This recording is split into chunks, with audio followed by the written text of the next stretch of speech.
Bravo, Mathilde. Bonjour à toutes et à tous. Bravo.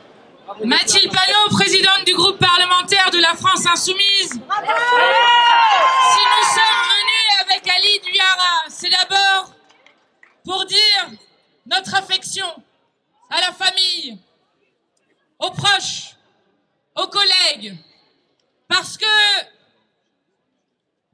Ammar Slimani est d'abord un nom, si nous sommes nombreux et nombreuses, et d'abord un nom, si nous sommes là, que nous ne voulons pas oublier. Je le redis ici, la mort est vaincue tant que nous prolongeons l'œuvre de celles et ceux qui nous ont appris. Ammar Slimani était un peintre. Je parlais tout à l'heure avec son collègue qui est charpentier, qui travaillait avec lui.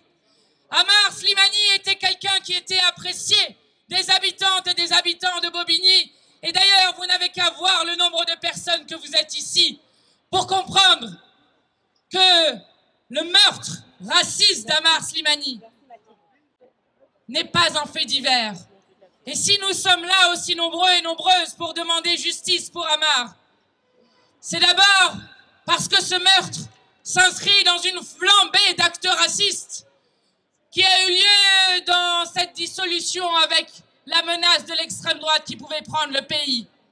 Cette flambée d'actes racistes, elle a touché Ammar et elle a touché beaucoup d'autres gens, que ce soit de l'insulte raciste jusqu'au meurtre raciste qu'il y a eu contre Ammar.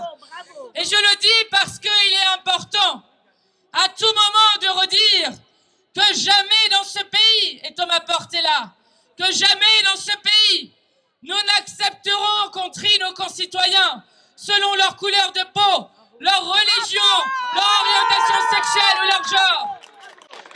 Nous sommes à ce moment ceux et celles qui non seulement demandons justice pour Ammar, pour dire que nous ne sommes pas d'accord avec le fait qu'on réduise ce meurtre raciste à un simple fait divers qui aurait eu lieu dans ce pays. Nous sommes en train de demander justice pour Ammar parce que nous voulons que cesse cette idée stupide, aberrante que répand partout l'extrême droite, qui ferait croire que la France serait une couleur de peau, alors que toutes les couleurs de peau sont françaises, que la France serait une religion, alors qu'il y a beaucoup de religions en France et même beaucoup qui n'en ont pas, ou même que la France serait une langue, alors que nous partageons la langue française officiellement avec 28 autres pays dans le monde. Oui, nous sommes là pour demander justice pour Ammar, pour redire à cet instant que la France ne sera jamais ce que veut qu'elle soit pour l'extrême droite. La France appartient à tous ses enfants et c'est un peuple politique autour de la devise liberté, égalité, fraternité. La deuxième chose que je voulais dire, évidemment, et ça a été extrêmement bien dit, c'était un policier en civil qui a tiré 7 balles sur le corps d'un homme et qui, si l'on en croit les médias, aurait même photographié le corps derrière. Évidemment, j'ai entendu tout à l'heure ce que disait notamment la demande de la famille de ne pas réduire ça à des policiers, mais nous ne faisons jamais ça. Je le dis à toutes celles et ceux qui ne cessent de nous repeindre comme des anti-policiers.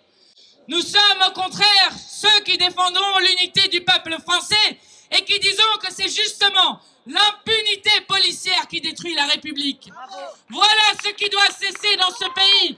Parce que s'il y a des justices à chaque fois qu'il y a un meurtre comme celui-ci, alors cela veut dire non seulement que nous protégeons l'avenir, mais cela veut dire aussi que nous sommes fidèles à l'idéal républicain qui veut que la police ne soit pas là avec un permis de tuer pour qui que ce soit. Je le rappelle, dans notre pays, la peine de mort a été abolie depuis 1981. Et donc, nul n'a le droit d'exécuter un homme comme cela. Nous n'oublierons pas le nom d'Ammar Slimani. Nous le porterons partout et vous pouvez compter sur nous pour être disponibles pour aider dans la bataille. Gloire et honneur à celles et ceux qui n'oublient pas ceux qui nous ont quittés. Gloire et honneur à celles et ceux qui se battent pour la justice du peuple. Gloire et honneur qui se battent tout simplement pour que dans notre pays, nous puissions vivre ensemble dignement, plus que de nous entre-haïr comme le souhaiterait l'extrême droite. Force à vous les amis, courage, nous allons y arriver, justice pour